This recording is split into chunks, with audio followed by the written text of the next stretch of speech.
అనుగ్రహించిన ఈ ధన్యతను బట్టి స్తుతిస్తూ దేవుడి సన్నిధిలో మనలను కాచి కాపాడి భద్రపరిచిన దేవాది దేవునికి మరొక మాసంలోకి ప్రవేశపెట్టిన తండ్రి అయిన దేవునికి ఒక్కసారి చేతులెత్తి స్తుతులు చెల్లిద్దాం.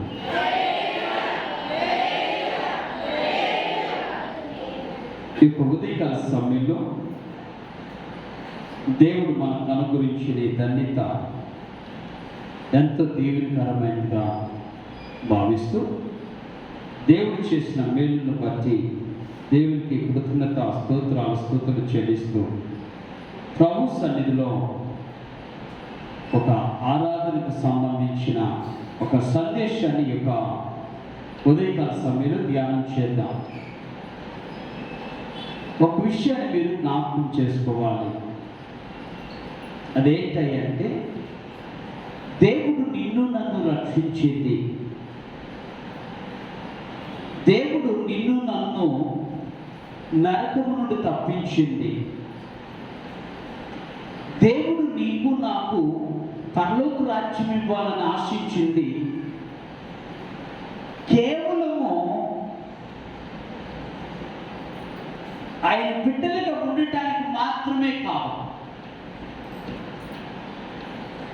రక్షించబడిన మనము దేవుని బిడ్డలుగా ఉండటానికి ఇష్టపడతాం. అది బిడ్డలుగా ఉంటాం అంతే, సమస్య లేదు. రక్షించబడిన మనము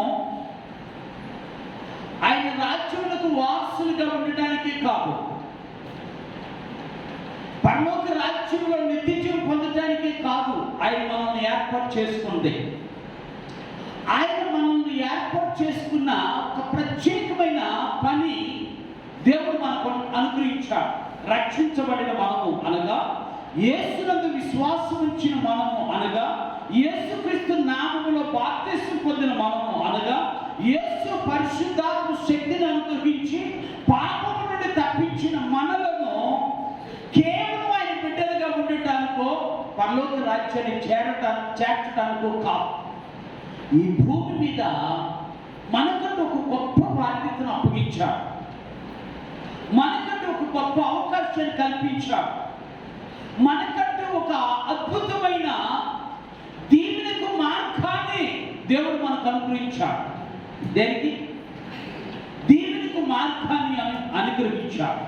అందుకని ఈ ఉదయకాల సమయంలో నా ప్రియ దేవుని బిడ్డలారా, ఆ గొప్ప ఆశీర్వాదకరమైన ఆ మార్గం ఏంటో ఈ యొక్క ఉదయకాల సమయంలో ధ్యానం చేద్దాం.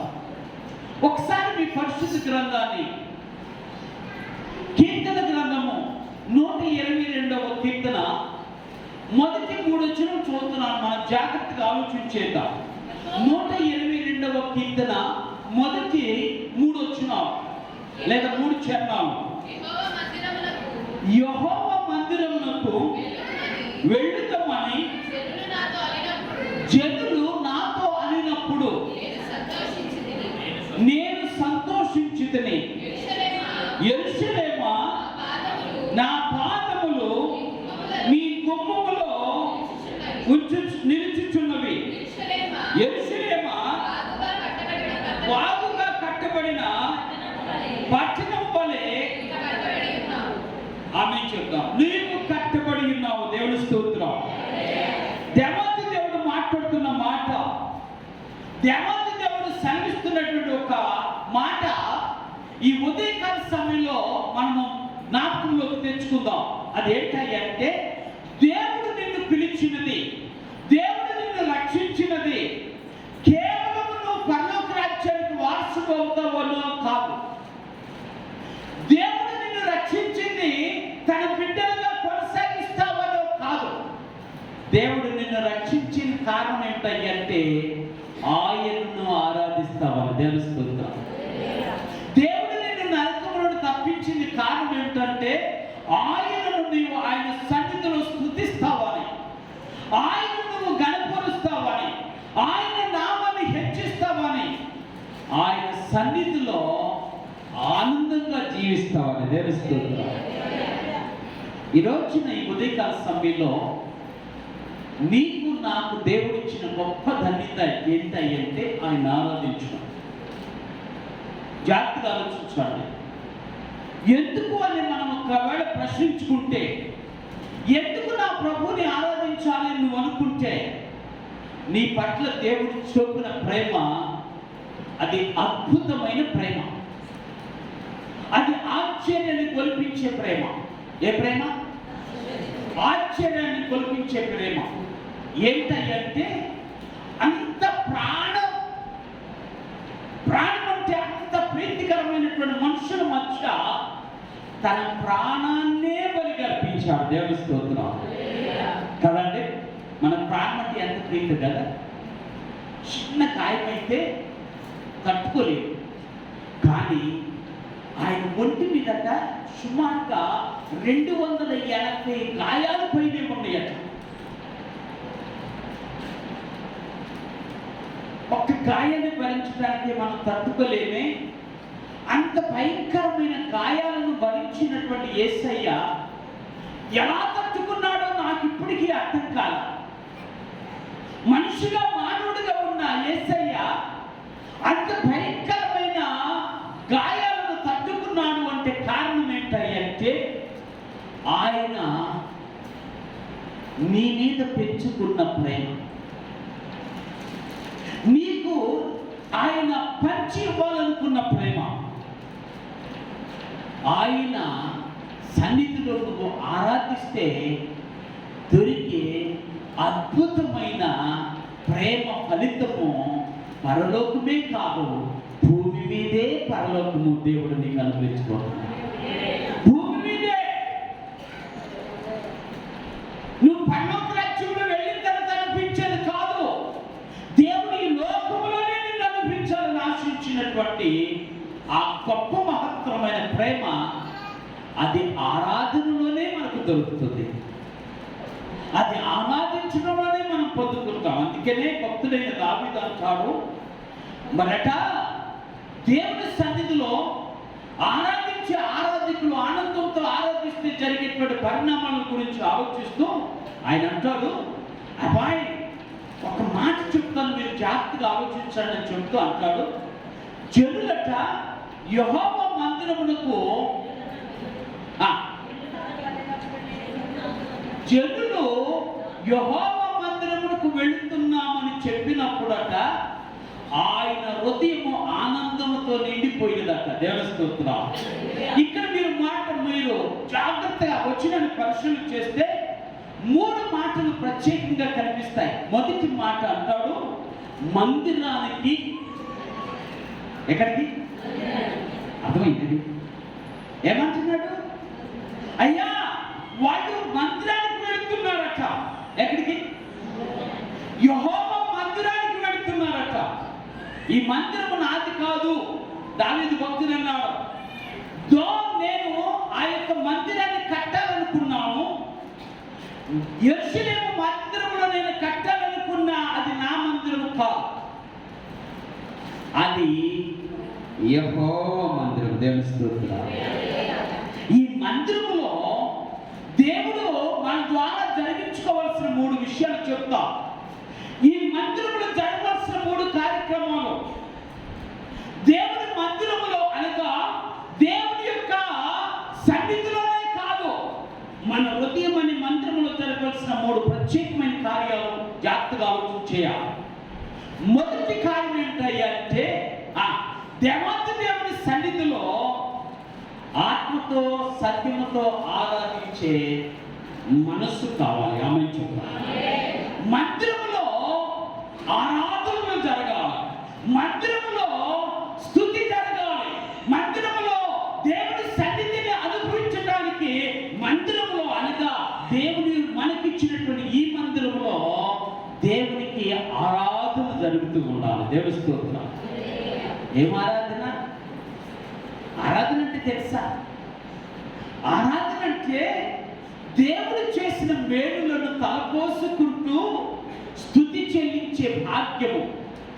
ఏ భాగ్యం? ఆరాధన అంటే అది. దేవుడికి, దేవుడు చేసిన మేలులకి ఆయనకు స్తుతి చెల్లిస్తూ, అయ్యా ఎవరికి లేని ధన్యత నాకు ఇచ్చావు కదా, ఎవరు చూపిన ప్రేమను చూపించావు కదా, ఎవరు పొందుకునేటువంటి పరలోకమును నాకు అనుగ్రహించావు కదా, ఎవరికి లేని ఆయుష్ను దేవా నీవు నాకు అనుగ్రహించావయ్యా అని దేవుణ్ణి మనస్సారా ఆరాధించే ఆ మంచి మనస్సే దేవునికి ఇష్టమైన ఆరాధన. దేవునికి ఇష్టమైన ఆరాధన చేయాలి. దేవుడు మెప్పు పొందే ఆరాధన జరిగించాలి. ఎవరు మెప్పు పొందే? మన ఆరాధన అంతా ఏమనిపిస్తుందో తెలుసా కదా? ఒకవేళ ఏ తల్లైనా ప్రార్థన ఆరాధన చేయమని అంటే ఇంకొక తల్లి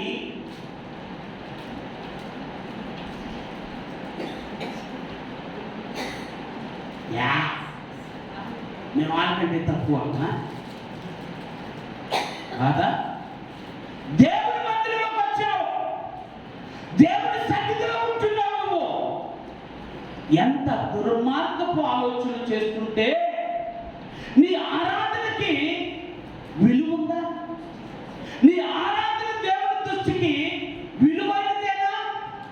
నీ ఆరాధన దేవుడు అంగీకరిస్తాడు? ఒక్కసారి ఆలోచించాను.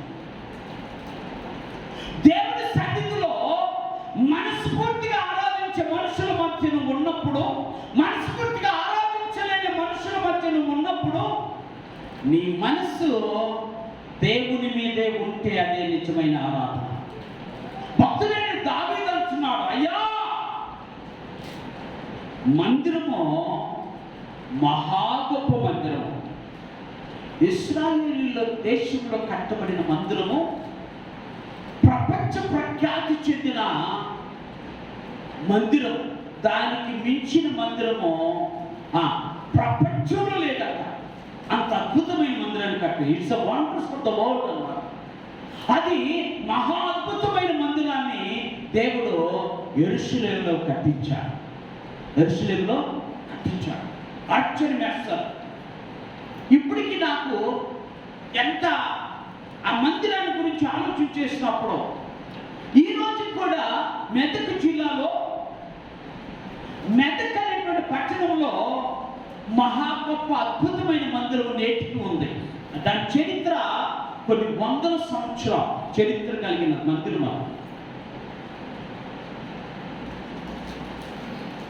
ఆ మందిరంలో కూడా బంగారంతో తాపడినటువంటి వస్తువులు ఉంటాయట. దేవుని స్తోత్రం. పరిశుద్ధ స్థలమైనటువంటి, అతి పరిశుద్ధ స్థలమైనటువంటి ఈ ప్రాంతంలో అద్భుతమైన మందిరము, అనేకమైనటువంటి పరికరాలు కేవలము దేంతో కట్టబడ్డాయి? బంగారంతో తాపబడ్డాయి. ఆ యెరూషలేము మందిరం అయితే కొన్ని వేల మనుగుల చేత, నాకు చూడాలి, కొన్ని వేల మనుగుల బంగారము చేత కట్టబడిన మందిరం అది. పిల్లలతో సహా స్తంభాలు సహితము, లోపల పాత్రలు కాదు, స్తంభాలు సహితము పోత పోయబడిన బంగారపు రేకులు పొదిగించబడిన మందిరం. అంత బంగార మందిరము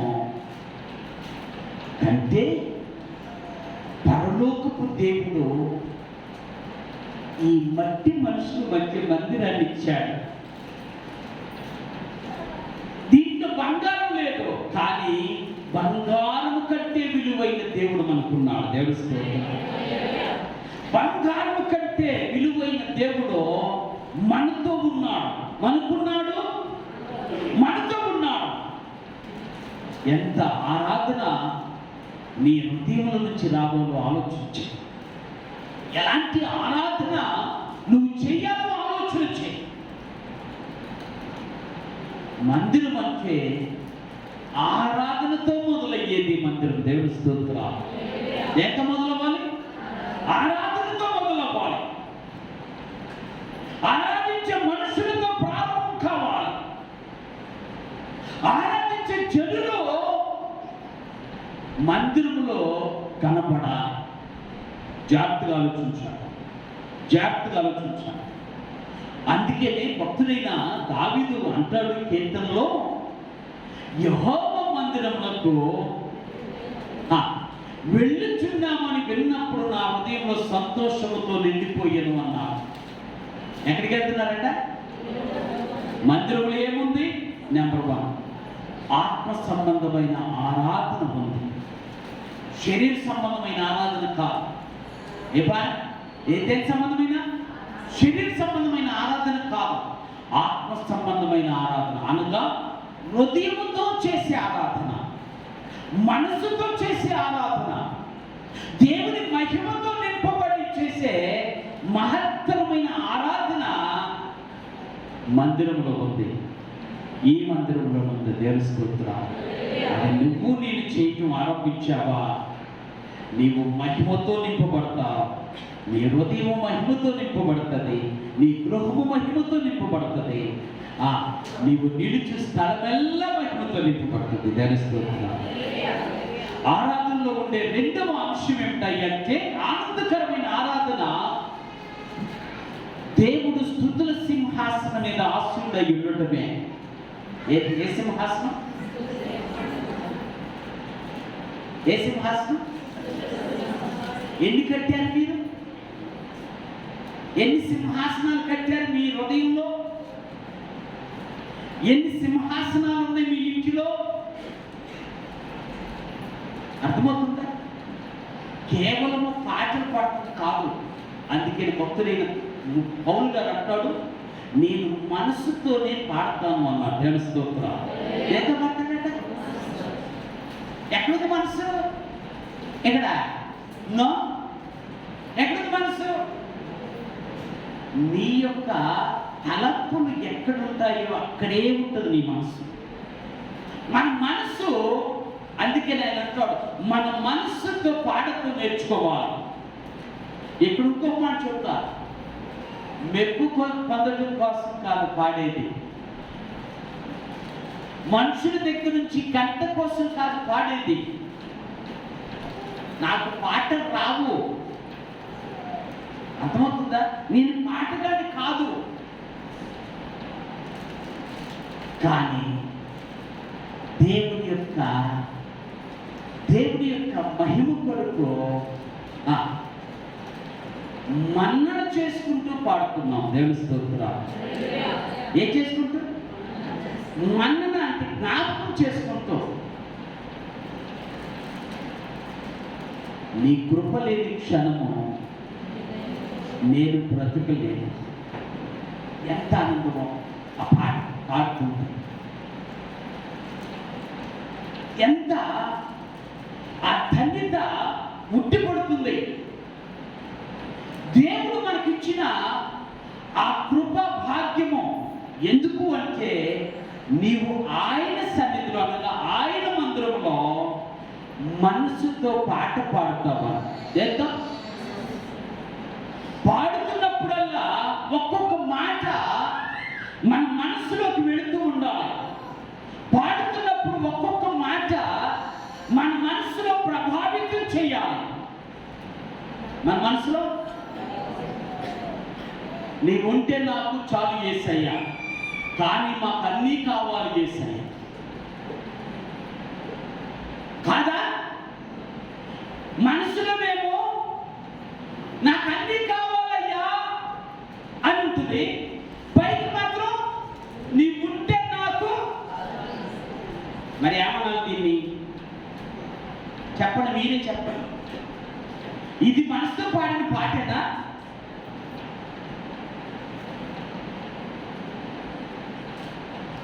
ప్రేమించదా యేసు రాజా అని పాడతావు. నా ప్రాణం ఉన్నంత వరకు, నేను మట్టిలో కలిసిపోయే వరకు, నీ మహిమను చూసే వరకు అంటావు. కానీ ప్రభు, అయ్యో చావు నా దగ్గరకు వస్తుందేమో, కానీ అది రాకుండా నన్ను ఉంచితే ఎంత బాగుండు కదా. రాకముందు మనుషులు ఎలాంటి వాళ్ళు చెప్పనా? రాకముందు మరణం వస్తే ఎంత బాగుండు అనిపిస్తారు కదా. అనిపించదా? ఏ చిన్న విషయం పడకైనా ఎందుకు బ్రతుకుతున్నానో తెలియదయ్యా, ఏంటో ఈ జీవితం అయిపోయిందయ్యా అని చెప్పినోళ్ళే కదా. మనసులో ఎప్పుడు అనుకోలేదా? నేను చిన్నప్పుడే అనుకున్నా, నీకు చిన్నప్పుడే మన్నయ్య గారు ఒక మాట అన్నాడని చిన్నప్పుడే చచ్చిపోతా అని చెప్పి బండి తీసుకొని వెళ్ళి ఇష్టానుసారంగా తోలేశా. ఏడో చాటు గుద్దేసి ఎత్తే పోతలే అనుకుని చిన్న వయసులో 16 సంవత్సరాల వయసులోనే దేవుని ఎరుక్కోకుండా బ్రతికినటువంటి ఆ దినాలు చూస్తే భయంకరం అనిపిస్తాయి. కానీ దేవుడు కళ్ళు తెరిపించాడు. మరణం వస్తే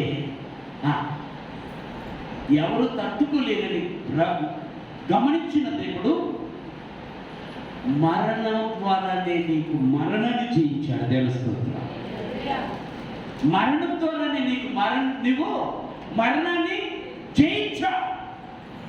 స్తుతి పాడవా, పాట పాడవా, మనసుతో పాడవా? చూడండి ఒకసారి ఎంత మహోన్నతులైన దేవుడు మనసుతో పాడమని కోరుకుంటున్నాడో.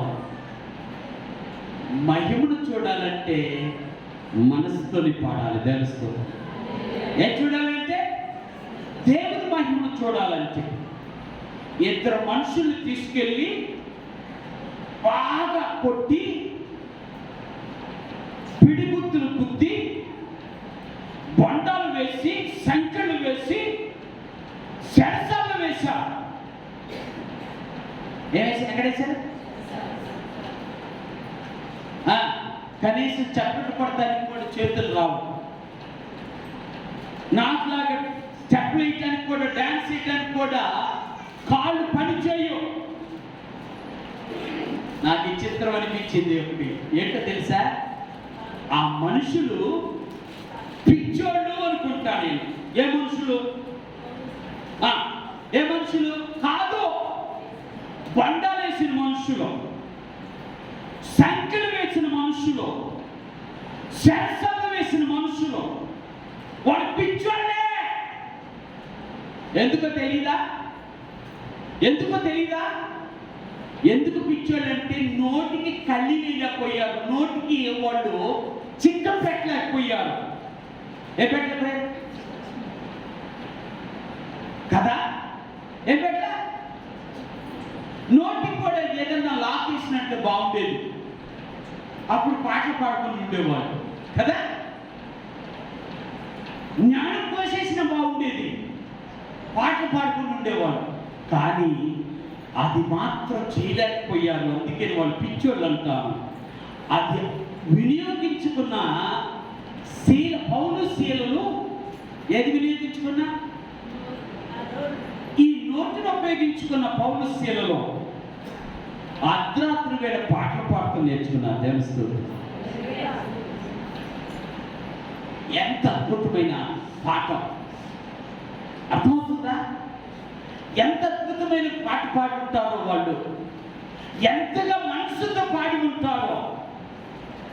మహిమను చూడాలని ఆశపడితే మనసుతో పాడినటువంటి ఆ పౌలు శీలల జీవితం మనకు జ్ఞప్తిలోకి రావాలి, గుణముఖ పాఠం కావాలి. వాళ్ళు పాట పాడితే బైబిల్ చెప్పాడు మాట, పాట రూపంలో పాడిన ఒక భక్తుడు అన్నాడు, పౌలు శీలలు చెరసాలలో వేసిన పాటలతో. ఏంటి అర్థమైందా? ఏంటో పాటలతో ప్రార్థించారు. శరసాలు ఏమైందట? అందించేద్దాం. నీ జీవితంలో ఉన్న సమస్యల శరసాల నీ స్తుతుల ద్వారా బద్దలైపోవాలంటే. నీ జీవితంలో ఉన్న సమస్యలో అవి భయంకరమైన సంఖ్యలుగా ఉన్నా నీ పాటల ద్వారా శరసాలు ఏమవ్వాలి? ఆపించేద్దాం. ప్రాప్తలైపోవాలి. అంటే నీ స్థుతి ఎంత విలువైనదో జ్ఞాపకం చేస్తాం. ఎంత మహిమను చూపిస్తుందో జ్ఞాపకం చేసుకో. కన్నీళ్లు పెడుతున్న వాడైనా ఒక చిన్న పాట హృదయాన్ని కన్నీళ్ళ నుండి విడుదల కలిగిస్తాడు. అందుకే చెప్తున్నా, మందిరంలో స్తుతి చాలా విలువైనది. మనసుతో పాడిన పాట మహిమలోనికి నిన్ను నడిపిస్తాది, మహిమను నీకు చూపిస్తాది, మహిమలో నిన్ను నిత్యము ఉంచుతాది. అందుకే మందిరంలో ఏముండాలి? స్తుతి సింహాసనం ఉండాలి, ఆరాధన ఉండాలి. మందిరంలో స్తుతి సింహాసనం ఉండాలి. మందిరంలో ఇప్పుడు రెండు ఉన్నాయి. మూడవది చెప్తా. ఇది మహా గొప్ప మందిరంలో పని. ఒక విశ్వాసకు దేవుడిచ్చిన ఆధిక్యత ఏమిటంటే ప్రార్థన. మందిరంలో ఏముండాలి? ఏ ప్రార్థన ఉండాలి? మన ప్రార్థన గురించి నేను చెప్పాలా? ఏ ప్రార్థన ఉండాలి? ఏలియా లాంటి ప్రార్థన, మోషే లాంటి ప్రార్థన. ఏంటి? ఏ ప్రార్థన? అర్థమవుతుందా? యోనోసు లాంటి ప్రార్థన, యెహోషువ లాంటి ప్రార్థన, యేసయ్య లాంటి ప్రార్థన ఉండాలి. తెలుస్తుంది. అద్భుతం చెప్పదా? యేసయ్య ప్రార్థనలో ఏం కనిపించిందో తెలుసా? చూసారా? యేసయ్య ప్రార్థనలు గెచ్చిమని తోటలో ప్రార్థన చేస్తుంటే ఆయన చెమట ఏమైందట? చెమట రక్తముగా మారిపోయిందట, మార్చబడింది. చెమట బిందువులు రక్త బిందువులయ్యి, అంటే అంత వేదనతో ప్రార్థన చేశారు. అందుకనే సిలువనెక్కిన మరణపు శాసనము భరించిన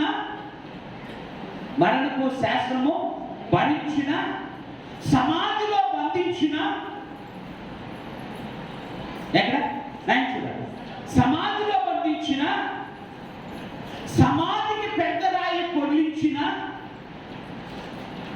ఆ రాతికి ముద్ర వేసిన యేసయ్యను ఆ ప్రార్థన సింహాసనం, పరలోక సింహాసనం మీద కూర్చోబెట్టింది. చూసారా? అర్థమవుతుందా? ఎలాంటి ప్రార్థన?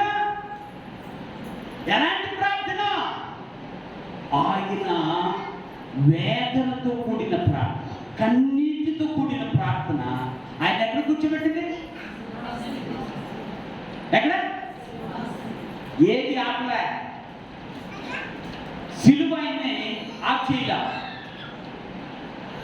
మరణము ఆయన బంధించులా, మరణం ఆయన బంధించులా. చివరికి ఆయన అన్ని సహించుకొని జయోత్సవంతో ఆయన పరలోకమునకు చేర్చబడ్డాడు. అర్థమవుతుందా? ప్రార్థనలో ఏముండాలో తెలుసా? ప్రార్థనలో ఆత్మ ఉండాలి. అమ్మించుండాలి.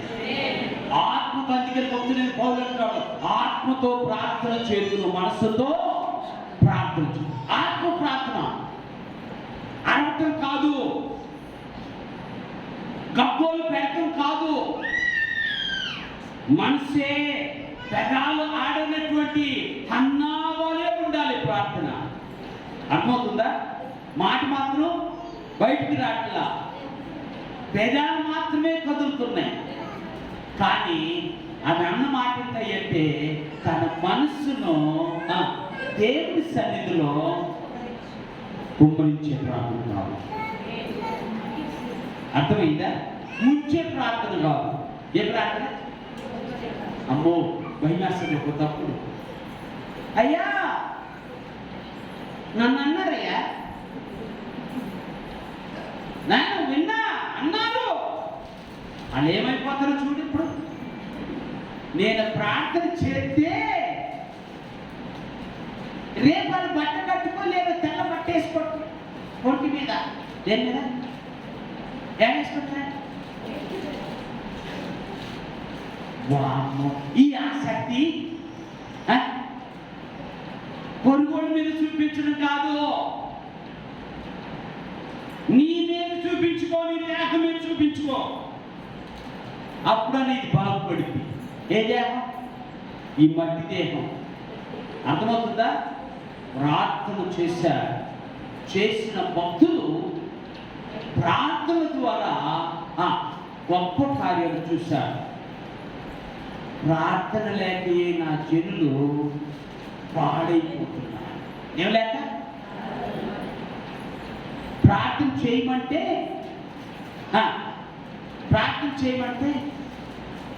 వద్దులయ్యా, నేను చేయలేను.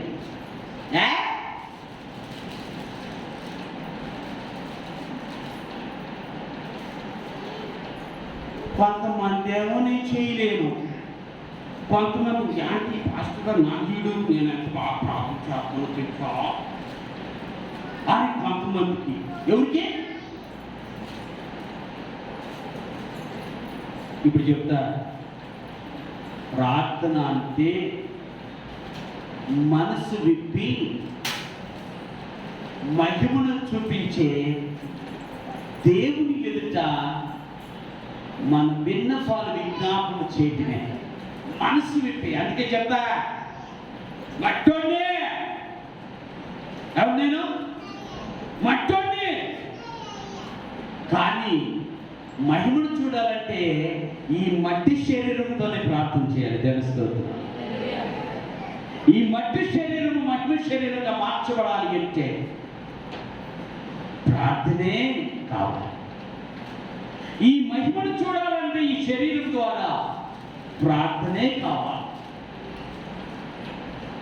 ఎంత గొప్ప దేవుడు నువ్వు ఆరాధించి నీ జీవితంలో, నీ హృదయంలో, నువ్వు నిలిచే స్థలంలో, నీవు వచ్చినటువంటి ఆరాధన మందిరములో ఈ మూడు నీ హృదయంలో ఉండగలిగితే నీవు నిలిచే స్థలము బేతేలైపోద్ది. దేవుని స్తోత్రాలు. నువ్వు పండుకున్న స్థలము బేతేలైపోతాయి. హౌస్ ఆఫ్ గాడ్, దేవుని మందిరం అయిపోతుంది. ఎక్కడ? నువ్వు ఆత్మతో ఆరాధిస్తే, మనసుతో పాడితే, ఆత్మతో ప్రార్థన చేస్తే అలా జరగాలని భక్తుడైన దావీదు అనుకుంటున్నాడట. అయ్యా, వీళ్ళు ఎక్కడికి వెళ్తున్నారట? యెహోవా మందిరమునకు వెళుతున్నామని జనులు నాతో చెప్పుచుండగా నా హృదయం సంతోషించను అన్నాడు. ఇప్పుడు అన్నారట వాళ్ళందరూ. చూడండి ఒకసారి, అందరూ కలిసి యాత్ర చేస్తున్నారు. యెరూషలేముకి ఆరాధనకు వెళుతున్నారు, మందిరానికి వెళుతున్నారు, స్తుతి చెల్లించాలని వెళుతున్నారు, ప్రార్థన చేయాలని వెళుతున్నారు. అందుకని ఇక్కడ రెండో మాట ఏంటంటే మూవ్ టువర్డ్స్ గాడ్స్ టెంపుల్. దేవుని మందిరం వైపు నడువు.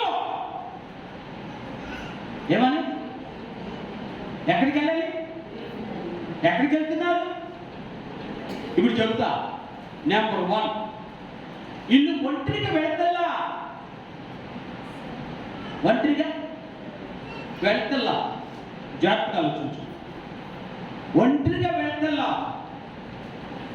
వారు కుటుంబాలతో వెళుతున్నారు, ఒక దేశముగా వెళుతున్నారు. దేవుని స్తోత్రం. ఎలా వెళ్తున్నారు? ఒక దేశముగా, నేషన్గా వెళ్తున్నారు. ఇశ్రాయేలు ఎక్కడ ఉన్నా యెరూషలేము పట్టణానికి, యెరూషలేము దేవాలయానికి ఒక్క దినమైన వెళ్ళి గడపాల్సిందే.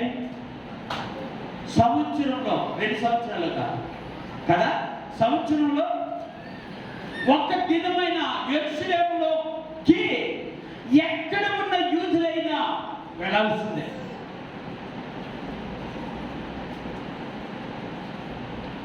కారణం ఏంటో చెప్పనా? యెరూషలేము దేవుని మందిరం, యెరూషలేము దేవుడు ఏర్పాటు చేసుకున్న మందిరం, యెరూషలేము దేవుని సన్నిధికి సూచనైన మందిరం. అందుకనే వాళ్ళు అక్కడికి ప్రయాణం అవుతున్నారు. అందుకేనట వాళ్ళు వెళుతున్నారట. జాగ్రత్తగా ఆలోచించండి. ఇక్కడ కూడా 3 మాటలు చూస్తాం. వెళ్ళాలి అంటే ఏం చేయాలి? నెంబర్ 1 అసలు లెగవాలి.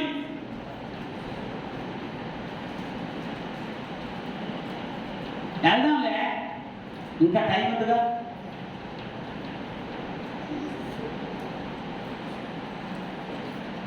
లెగవాలి.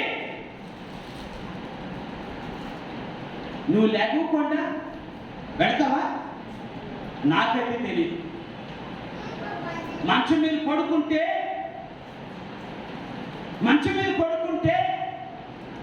మహిమ వస్తుందా? ఏమో. నువ్వు లేస్తే అది కనపడుతుంది. అందుకని భక్తుడైన యెషయా గారు చెప్తాడు, లెమ్ము. తెచ్చినటువంటి తెలుసా? తెచ్చినటువంటి ఏంటి? అది అంటే నాకు తెలుపుతున్నాడు. తెచ్చినటువంటి దులుపుకోరా. నీ పాట పట్టి దులుపు. దొరకడా లేచినప్పుడు? మనందరం 10 మనుషులు ఉంటున్నాం. 10 మనుషులు వచ్చి ఏం చేస్తారు? దులుపుతారు. మనం దులుపుకో. మనకి ఇది ఒక బాధ. అందరిలో దులుపు వెళ్ళి అక్క ఏంటి ఇంకా బట్టలు తీయలేదా అంటావు. కానీ మన ఇంట్లో ముందు లేదు. నువ్వు తేజినటువంటి లేచి దులుపుకో. లేచి మట్టి దుళ్ళు దుర్మారం అన్ని ఉంటే దులుపు. అప్పుడేమవుతుంది? ఇప్పుడు చెప్తా, ఇప్పుడు విచిత్రం చెప్తా. మా అమ్మోళ్ళకి మీకులాగా వాషింగ్ మిషన్ లేవో, మీకులాగా సర్ఫ్ ప్యాకెట్లు లేవో, మీకులాగా బ్రష్ లేవో. కానీ వాళ్ళు ఉతికితే ఈ రోజున 2 సోపు కూడా సాలదు. ఉతికితేనే నేను చూసేటప్పుడు చెప్తున్నా. మళ్ళీ మీరు ఈ 5 ఎంత వయసు ఉంది అనుకోవద్దు దయచేసి. తెలుసు, ఉతికితేనే పోయేది మురికి కదా. ఉచితే పోయేది మురికి. ఇప్పుడు సోప్ వేస్తావు, బ్రష్ వేస్తావు. మా ఆయన వచ్చి కాళ్ళ మీద మురికి పాలేదేంటి, ఏంటి ఉతికినవే అంటు. అంటే ఏంటి మన ఉతుకుడు? అదే ఆయన ఉతుకుమాను. ఒక్కసారి అవకాశం ఇస్తే భర్తను ఉతుకుతాను బాబోయ్. పంటకి సిట్టాపి వామ్మో. అంటే మనసు అంటే ఎక్కడుంది? భర్తను ఎప్పుడు ఉతుకుదాము అని, భార్యను ఎప్పుడు ఉతుకుదాము అని. కాదా? మనసులో మాట్లాడుకుందాం లేవా? అవకాశం దొరికితే ఉతుకుడే ఉతుకుడు కదా. అయినా శుభ్రం అవట్లే. చిన్నప్పుడు వాళ్ళు ఆరోగ్యంగా ఉన్నారు అంటే ఈ చెయ్యి తీసి పట్టేసి దుప్పటేసి వాళ్ళకేసి కొడతా ఉంటే ఆయనకి హార్ట్ అటాక్ లేవు. నా చెప్తాను, నా చిన్నతనంలో ఎవడు హార్ట్ అటాక్ వచ్చినాడు చనిపోయినాడు ఎవడు నాకు కనపడలే మా ఊర్లో. వయసు అయిపోయిన చచ్చిపోయినాడు తప్ప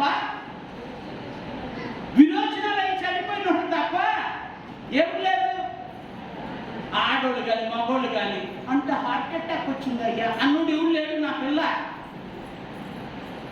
ఎందుకు రాస్తా ఉంటే ఈ గుండె కదిలి అంటుంటే ఎంత ఆరోగ్యమో దేవుని స్తోత్రాలు కదా. ఏ లేచి దొప్పటి అంటే ఈ గుడ్డె ఎంత ఆనందంగా ఉంటుందో మనకి.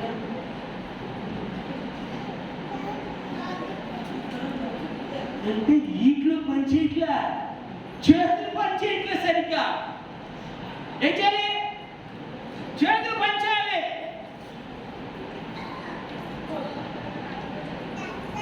అంటే అలాగని మళ్ళీ చేయడం లేదని పడుతున్నాను.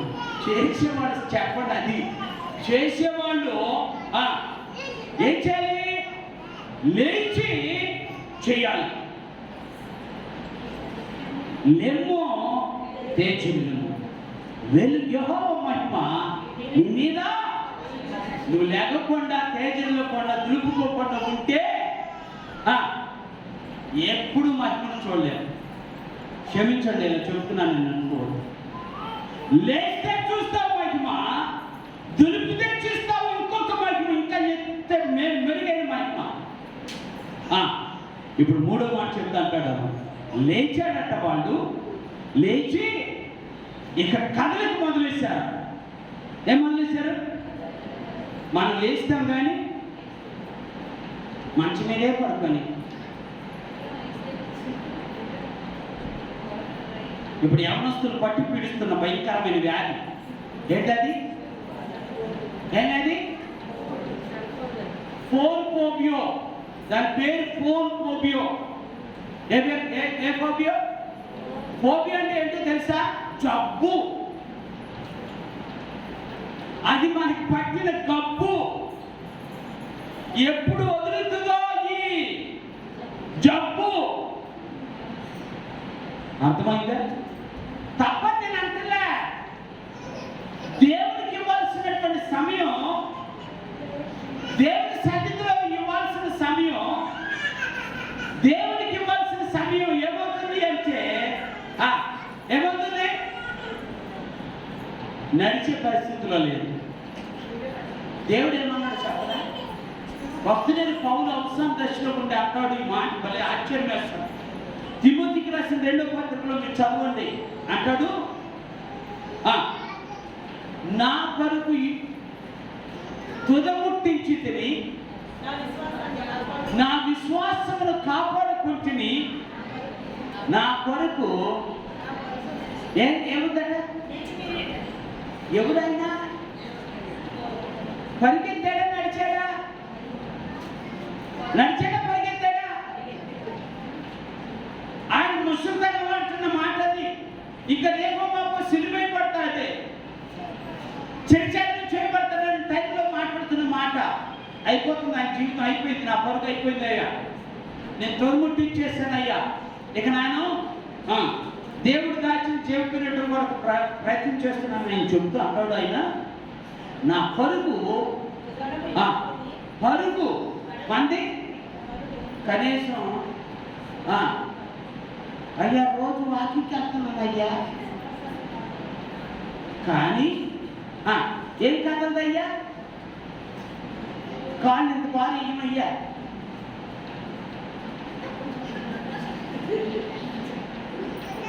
ఇది కూడా వాకింగ్ ఎక్కిందో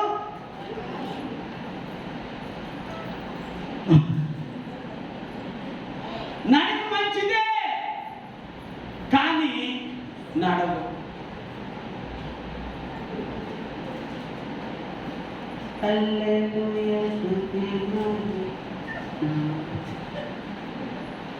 కన్ను పెడతారు, బాధేస్తుంది. పాత చెప్తున్నాయి మీకు నవ్వించడానికి కాదు. దేవుని మందిరానికి వాళ్ళట ఎలా వెళ్తున్నారు? లేచిన వాళ్ళు కదులుతున్నారు కంటే, కథలు తొక్కుతున్నారు. ఈ మాట మీరు జ్ఞాపకం చేసుకోండి. ఏం చేస్తున్నారు? కథలు తొక్కమంటే తెలుసా? మార్చ్ పాస్ట్ లాగా లెఫ్ట్ రైట్ అంటే వాళ్ళు పరిగెత్తుకుంటారు. ఎంత ఆశీర్వాదం, ఎంత ఆరోగ్యమో, ఎంత ఆరోగ్యమో. వాళ్ళు అంగీకరించారు. ఇక ఇప్పుడు నేను కదలాల్సిందే, నేను కదలాల్సిందే, వాకింగ్ చేయాల్సిందే, యాత్ర ముగించాల్సిందే, ఆగిపోకూడదు అనుకున్నాను. స్టార్ట్ చేసి మొదలేసి వెళుతున్నారు. రెండోది మూడో మాట అంటాడు, వెళుతున్నామని చెప్పారే, ఆ చెప్పిన మాట చెవుల్లో రింగ్ రింగ్ అంటుందట. ఎవరికి? భక్తుడైన దావీదుకి. ఏమని? యెహోవా మందిరమునకు వెళ్ళుచున్నామని జనులు నాతో చెప్పినప్పుడు నా హృదయము ఎంతో సంతోషించింది. అర్థమైందా? ఏం సంతోషించింది? హృదయం ఎంతగానో ఎక్కడికి వెళ్తున్నది? ఆ మాట చెప్పారట. మన మాట ఎలా ఉంటుందో చెప్పనా? మన మాట వాళ్ళేమో వెళ్తున్నారని చెప్పారట, మనం ఏమంటారు? 3 మాటలు చెప్తారు. ఆదివారం కాదు అక్కో, ఆదివారం కాదు చర్చికి వెళ్ళాలే, చర్చికి వెళ్ళాలి, వెళ్తున్నాము. తేడా తెలుసా? తెలుసు.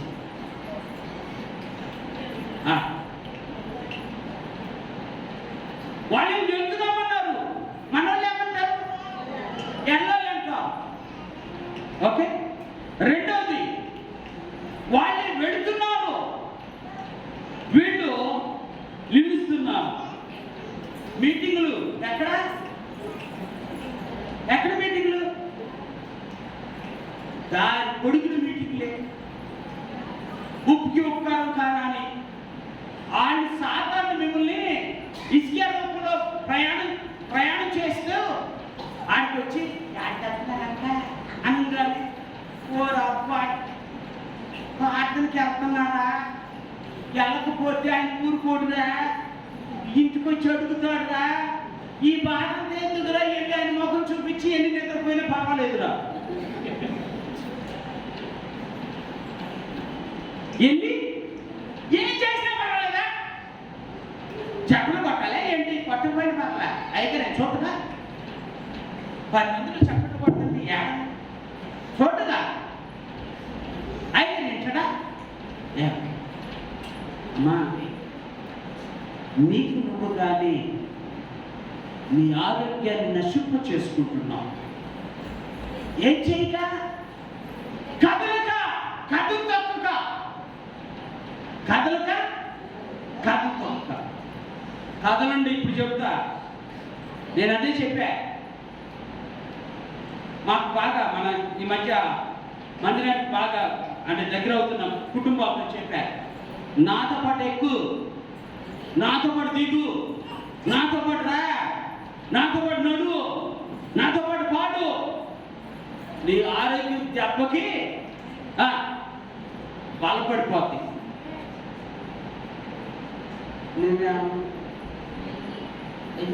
ఏంటోనయ్యా ఓ అసలు లోపల ఉన్న దానికంటే నీ మాటల్లో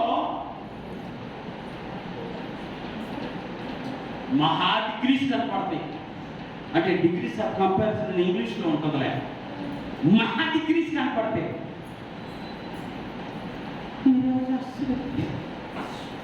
వస్తాం అనుకున్నాను కదా అయ్యారు, తిన్నవా,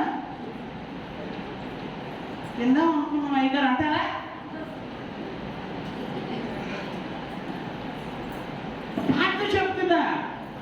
బాధ చెప్తున్నా. కదు తొక్కక, కాలు జాడక, కాలు కదలక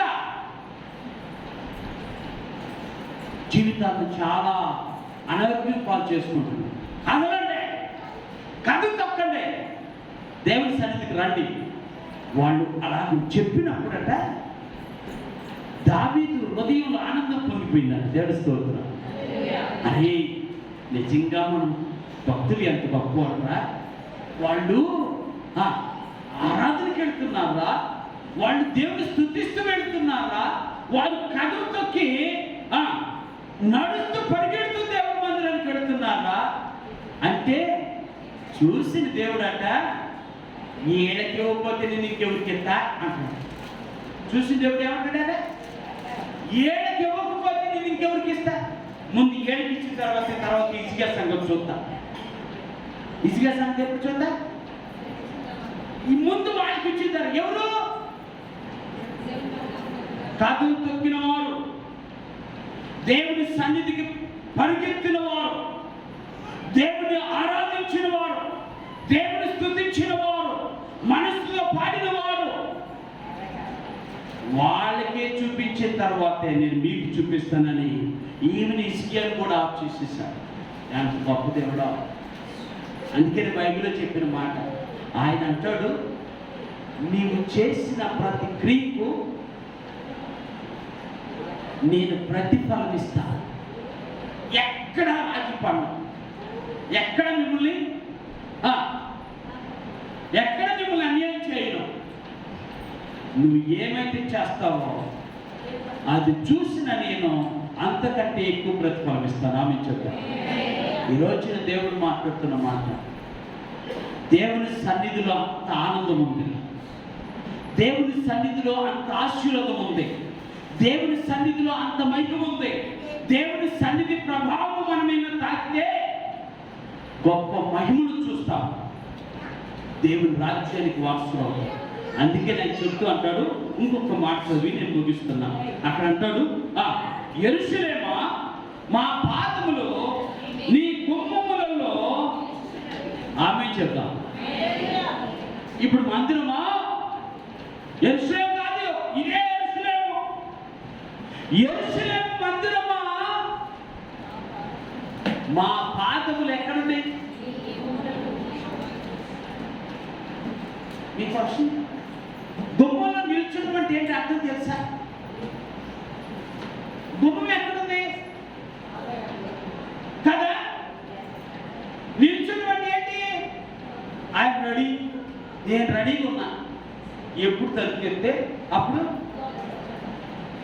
కదా నిలిచింది అట ఆయన పాదాలు. ఎవరి పాదాలు? ఎవరి పాదాలు? ఆరాధించే వారి పాదాలు, దేవుని స్తుతించే వారి పాదాలు, ప్రార్థించే వారి పాదాలు ఎక్కడున్నాయట? ఆ గుమ్మంలో నిలిచినాయట. గుమ్మంలో నిలిచింది. ఎంత అద్భుతం, ఎంత అద్భుతం.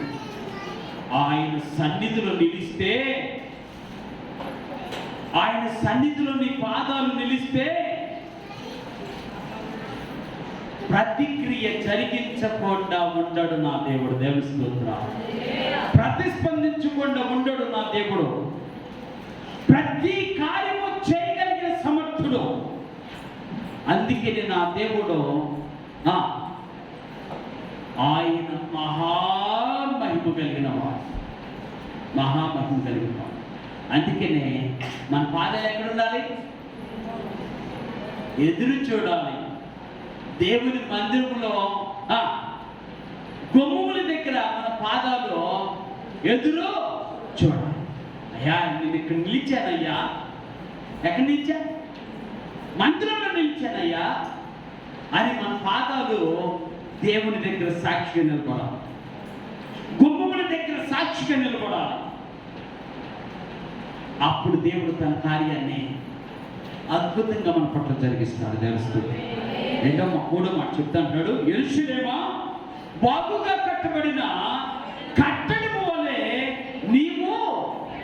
ఆమేన్ చెప్తాను. యెరూషలేము సంఘమా, దేవుని మందిరమా, మీరు ఎలా కట్టబడ్డారంట? బాగుగా కట్టబడిన. నిన్న ఒక ఇంటికి ప్రార్థనకి వెళ్ళాను. మనకు తెలుసు, సుజనమ్మ గారి వల్ల భర్త గారు చనిపోయిన రోజు నిన్న. ఆయన ప్రార్థనకి వెళితే అన్న బాబురావు అని అంటున్నాడు. నా మందిరం ఇప్పుడు ఎలా ఉంది? ఈ చాలా రోజులైనా. అప్పుడు అన్నా మందిరము బాగుగా కట్టబడిన మందిరం వలె ఉండాలి. స్తోత్రం.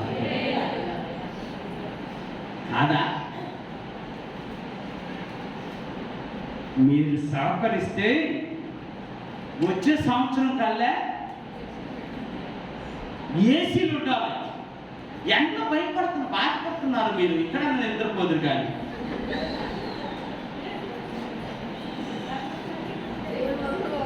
ఆ బొమ్మ పెడతాలే, మరి ఏం చేస్తాం? అన్ని ఇచ్చిన దేవుడు అది కూడా. అందుకే ఆమె అంటుంది అక్క. అవును, దేవుడి సన్నిధిలో అంత అద్భుతమైన ఆశీర్వాదం, ఆనందం ఉంటుంది. అందుకే నీ ఉదయకాల సమయంలో అయ్యా నీ మందిరమైన ఈ హృదయము నీ చేత బాగుగా కట్టబడిన హృదయముగా మార్చాలి. నా పాదములో ఈ మందిరపు గుమ్మములో నేను నిలిచినట్లుగా నన్ను సిద్ధపరచాలి, నన్ను నడిపించాలి. అయ్యా నిన్ను ఆరాధించే గొప్ప భాగ్యాన్ని నాకు మాత్రమే దాచింది, వాళ్ళ కాదు, పక్కన వాళ్ళు. నిన్ను కూడా మా సహోదరుడు చెప్పాను, ఎవరు చూడద్దు. ఎవరైనా చూస్తే లోపలు కనపడతాయి కదా. విచిత్రం చెప్పనా? మనలో దోళాలు ఉన్నాయి, ఎదుటోళ్ళు కంట్లో నలుగుసులు బలి కనపడతాయి మనకి. ఏమంటే మనలో కాదమ్మా, అర్థమవుతుంది మీకు? ముందు దోళాల సంగతి గురించి కాదు, మన కంట్లో ఉన్న నలుసుల సంగతి ఆలోచించాలి.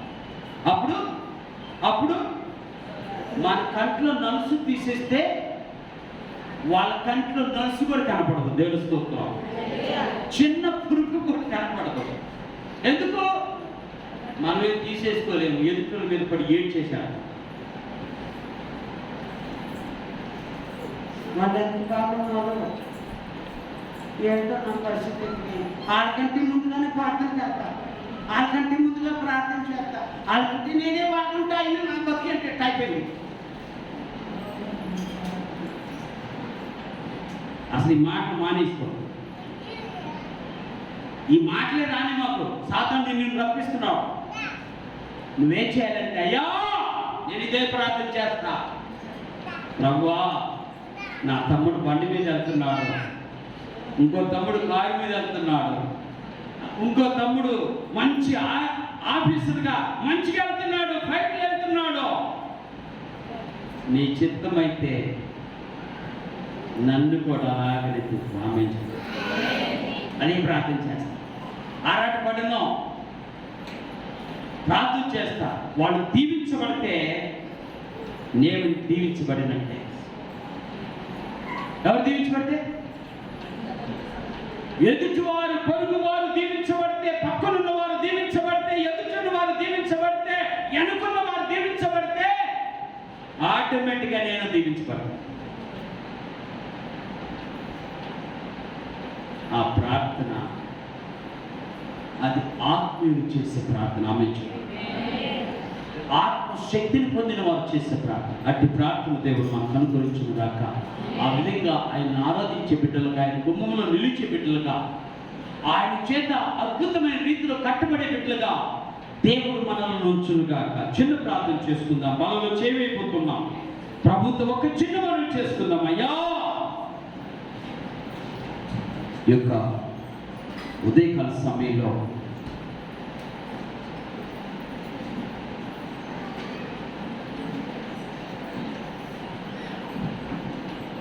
నేను ఒక్కసారి పరిశీలన చేసుకుంటాను. సాధ్యం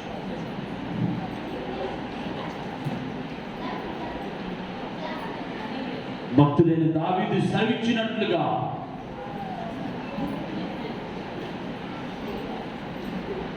యెహోవా మందిరమునకు జనులు వెళ్ళుచున్నారన్న వార్త విన్నప్పుడు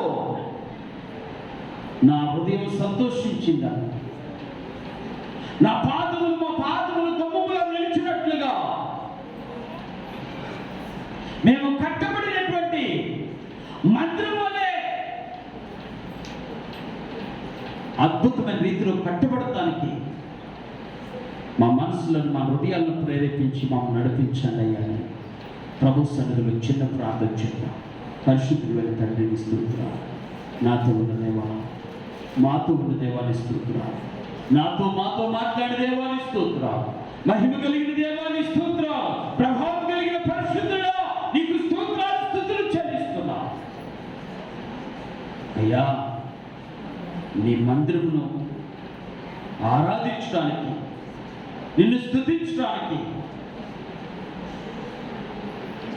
అయ్యా నీ సన్నిధిలో ప్రార్థించడానికి మా గుమ్మములలో ప్రభు తనైనా మా పాదములు ఉంచినట్లుగా సహాయం చేయి. నీ మందిరపు గుమ్మములో మా పాదములు ఉంచాలి. మేము మంచిగా కట్టబడిన యెరూషలేము మందిరములే మేము కట్టబడాలని ఆశపడుతున్నాం. సహాయం చేయి. నీ దీవెన మా అందరిపై నడిపించిన యేసు నామములో ప్రార్థించే వేడుకుంటున్నాను తండ్రి. ప్రభుని ఇస్తున్న